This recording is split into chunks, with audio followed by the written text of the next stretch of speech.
نن چې محترمو زمونږ کم کلیپ دی دا ډیر زیات اهم دی. د یخنۍ موسم دی او په دې موسم کې د بهر دنیا نه کله کوټونه راشي، کله بنینونه، کله جرابې، کله صادرې، مختلف قسمه سیزونه مارکیټ ته راشي او په ارزان قیمت باندې دا میلاویږي. بیا موږ مسلمانان ورشو او دغه سیزونه راوالو په لږو پیسو باندې دغه څیز موږ ته میلاو شي، کوټ میلاو شو، بنین، څادر یا کمبل یا بړستن، نور څومره چې څه وي. یاد ساتئ محترمو چې دغه څیزونه موږ استعمالو، نو آیا په دغه څیزونو باندې مونځ کیږي او که مونځ نه کیږي؟ دغه څیز اچول انګریز دی،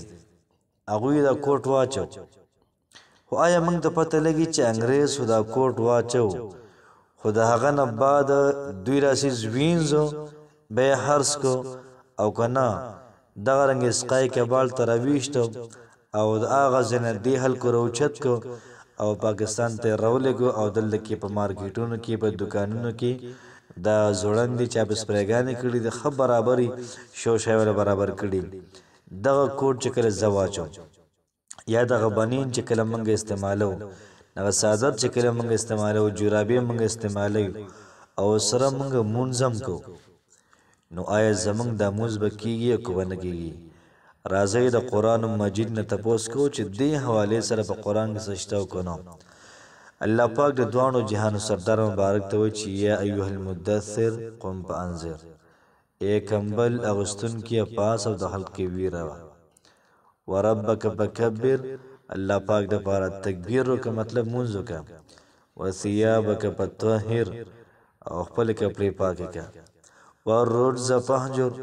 او خپل ځان د بوتانو نه د ګندګۍ نه بالکل د پاک کړه. نو قرآن موږ ته وایي چې موږ به هغه څیز اچو چې کوم څیز پاکي، هغه کپړې به موږ اچو چې کومه کپړو باندې مونځ کیږي، هغه کوټ به موږ اچو چې کوم مانځي وي، هغه جرابې، هغه بنین. د پیغمبر علیه الصلاة والسلام په دور کې یو صحابي و، نبي کریم علیه الصلاة والسلام نور صحابه کرامو ته وایي چې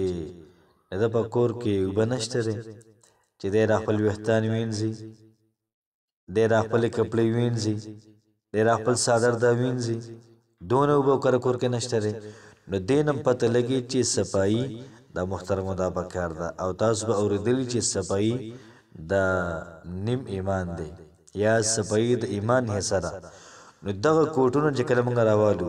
یا کوم جرابې موږ والو، کوم بنینونه چې کله موږ راوالو، څادر موږ راوالو، نو دا وینځل پکار دي. نو چې کله موږ دغه څیز وینځو محترم، بیا د هغې نه بعد کو تاسو په دې باندې مونځ کوئ، که تاسو جنازې له ځئ، که تاسو جومات کې کښېنئ، که په کور کې کښېنئ، نو څیز به پاکي، هېڅ څه مسله به نه وي. د دې متعلقه یا د چا څه بله مسله وي نو بالکل په کمنټ کې تپوس کولی شئ.